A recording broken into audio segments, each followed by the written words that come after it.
नमस्कार। निराला कंस्ट्रक्शन में आप सभी का बहुत बहुत स्वागत है और मैं हूं आपका दोस्त इंजीनियर प्रभात कुमार सिंह। दोस्तों, आज की इस वीडियो में मैं आप लोग को एक बनता हुआ घर के लिए जो काम किया गया है इसके बारे में बताना चाहता हूं। इसका पूरा काम को जो अब तक किया गया है इसको दिखाना चाहता हूं। जैसे कि आप इजीली यहाँ पे देख पा रहे हो कि घर का जो काम किया गया है वो छत के ढलाई से पहले तक का जो ब्रिकवर्क किया जाता है ऑलमोस्ट वहाँ तक कंप्लीट कर लिया गया है। और इस घर में आपको टोटल 3 बेडरूम के अलावा hall, dining area, kitchen, toilet bathroom के साथ सीढ़ी भी देखने को मिल जाता है। तो किस तरीके से पूरा काम किया गया है, आइए स्टेप बाय जानते हैं, साथ में जानते हैं कि इस घर को बनाने में कितना रुपये का खर्च आया है।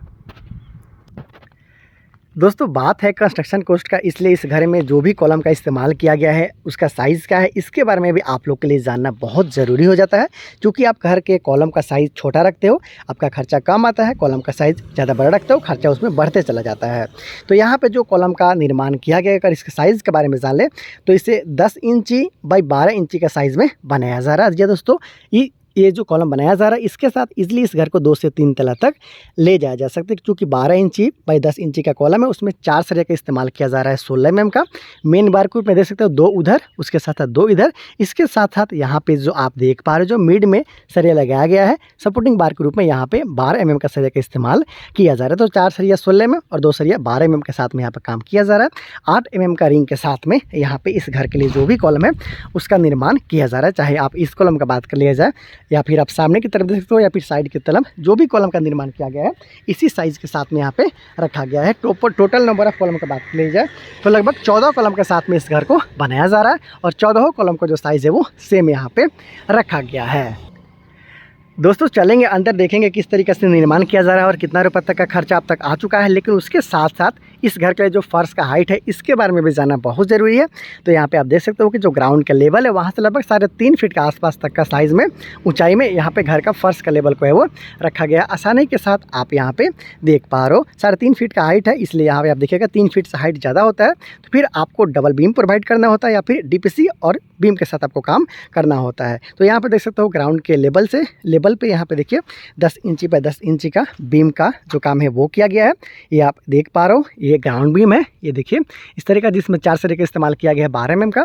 और जो घर का फर्श का लेवल है यहाँ पे DPC का प्रयोग है वो किया जा रहा है। DPC यहाँ पे लगाया गया है, देखिए कुछ इस तरीके से ये DPC का काम है वो किया गया है। ये DPC का काम होता है कि जो भी अगल बगल का जो नमी रहता है बारिश से चलते या फिर जो भी अगल बगल का दीवार है वो भीगा हुआ रहता है, तो जो आपका डैम्पनेस से जो यहाँ पे नमी है उसको ऊपर न जाने देता है। जैसे कि यहाँ पे भी आप देख पा रहे हो कि यहाँ पे जो ब्रिक वर्क किया गया है और वहाँ से ये जो मिट्टी वगैरह है वो उससे सटा हुआ है, तो यहाँ तक तो दीवार देख पा रहे हो कि भीगा हुआ है। ये देख सकते हो ये नीचे में भीगा हुआ दीवार यहाँ तक आप देख पा रहे हो, ये DPC के लेवल तक। लेकिन इसके ऊपर में बिल्कुल आप सूखा हुआ दीवार है वो देख पा रहे हो। तो देखिए यहाँ पे कुछ इस तरीक़े से DPC का जो काम किया गया है उससे बेनिफिट यहाँ पे ईजिली आप यहाँ पे देख पा रहे हो, आसानी के साथ आप यहाँ पे देख पा रहे हो। आप यहाँ पे भी देख पा रहे हो, यहाँ से भी कि नीचे का जो दीवार है वो बिल्कुल आपको भीगा हुआ नमी के साथ नज़र आएगा। ऊपर वाला जहाँ पे आप देख पा रहे हो तो दीवार बिल्कुल आपको सूखा हुआ नज़र आ रहा है। तो यही कारण है कि डैम्प प्रूफ कॉस्ट जो दिया जाता है DPC, इसको दे देने से जो आपका नमी है वो ऊपर की तरफ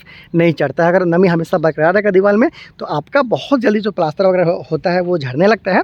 उसके साथ जो पेंटिंग वगैरह करते हो वहाँ पे भी दाग और धब्बा है वो आने लगता है। तो इस तरीक़े से ये DPC काम अभी करना स्टार्ट कर दिया है, इसलिए आप यहाँ पे देख पा रहे हो। दोस्तों, इस बने हुए घर का जो काम किया गया, अगर खर्च के बारे में जानें तो इस घर को बनाने में लगभग अब तक 3,90,000 रुपये के आसपास तक में खर्चा है वो आ चुका है।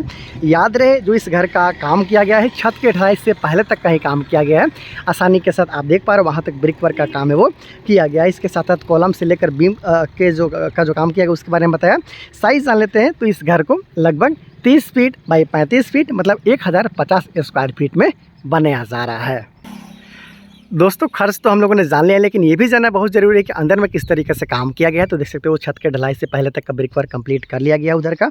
इसके साथ यहाँ पे घर में एंट्री के साथ ही यहाँ पे आपको मिल जाता है ये खाली जगह, जिससे वेटिंग एरिया के रूप में आप इस्तेमाल कर सकते हो या फिर छोटा सा हॉल भी आप बोल सकते हो। यहाँ पे इस घर के लिए किचन का निर्माण है वो हो रहा है, इजिली आप देख पा रहे हो इस कॉर्नर पे। इसके साथ साथ फिर यहाँ पे आप देख पा रहे हो आपको एक दरवाज़ा आ जाता है, यहाँ पे आर्क शेप का इस्तेमाल भी किया जा रहा है, आर्क बनाया जा रहा है। इसके साथ साथ थोड़ा और आगे जाते हो तो आपको ये मिल जाता है डाइनिंग एरिया। बहुत ही आसानी के साथ आप यहाँ पे देख पा रहे हो एक बड़ा विंडो का काम यहाँ पे किया जा रहा है। उसके साथ इधर देखते हो तो एक और रूम है, और ये जो रूम है इस घर के लिए पहला रूम है, और इसे गेस्ट रूम के रूप में इस्तेमाल आप कर सकते हो या फिर स्टडी रूम के रूप में भी इस्तेमाल कर सकते हो।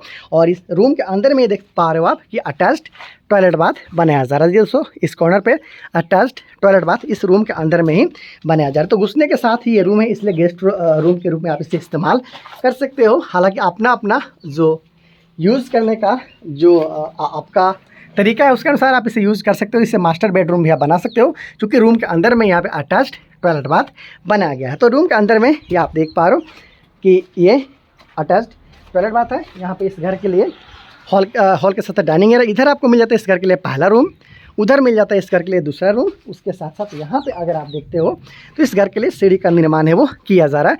बिल्कुल क्लॉक वाइज सीढ़ी का निर्माण किया जा रहा है। फ्लाइट पार्ट, वहाँ पे लैंडिंग, फिर सेकंड फ्लाइट पार्ट होते हुए घर के छत पे आप चले जाते हो। तो देखिए इस तरीके से डिज़ाइन यहाँ पे किया गया है। वहाँ उधर वेटिंग एरिया, वहाँ पे किचन, उसके साथ यहाँ पे पहला रूम, उसके अंदर में अटैच्ड टॉयलेट बाथ, यहाँ पे आपको मिल गया सीढ़ी, उसके साथ यहाँ पे मिल गया आपको डाइनिंग एरिया।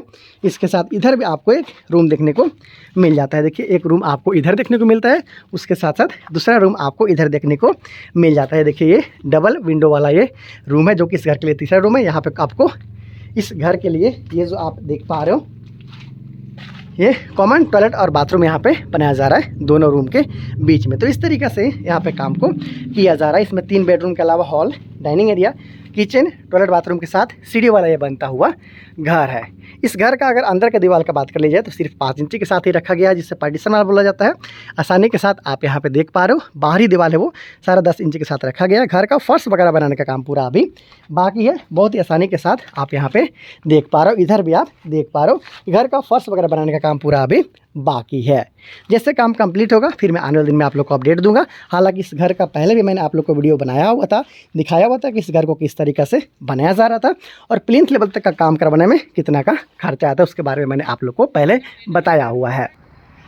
तो दोस्तों आपने देखा कि इस घर का काम को किस तरीके से किया गया। इस घर को मैंने आप लोग को बाहर से दिखाया, अंदर से दिखाया, उसके साथ साथ कॉलम और बीम से लेकर जो भी इसका हाइट रखा गया है इसके बारे में भी मैंने आप लोग को बताया। इसके साथ साथ जो भी इसमें खर्चा लगा है इसके बारे में मैंने आप लोग को बता दिया। तो ज़रूरी नहीं है कि सिर्फ 30 फीट में 35 फीट में ही आप इस तरीके से आप घर का काम है वो करवा सकते हो। कोई अलग साइज़ है आपका, फिर भी आप इस मॉडल पे घर को बना सकते हो। जैसे कि यहाँ पे आपने हॉल देखा, उधर आपने किचन देखा, फिर वहाँ पे एक रूम देखा जिसके अंदर में टॉयलेट बाथ था, उसके बाद फिर यहाँ पे हॉल के साथ साथ डाइनिंग एरिया था, फिर दोनों कॉर्नर पे एक एक रूम और दोनों के बीच में आपने देखा था कि टॉयलेट और बाथ बनाया गया कॉमन। उसके बगल में रूम के बगल में आपने सीढ़ी का काम देखा। तो इस पैटर्न को आप समझिए और आप अपने बनने वाले घर के लिए बहुत सारा आइडिया है वो ले सकते हो। दोस्तों निराला कंस्ट्रक्शन आप लोग की सेवा में हमेशा तत्पर रहता है।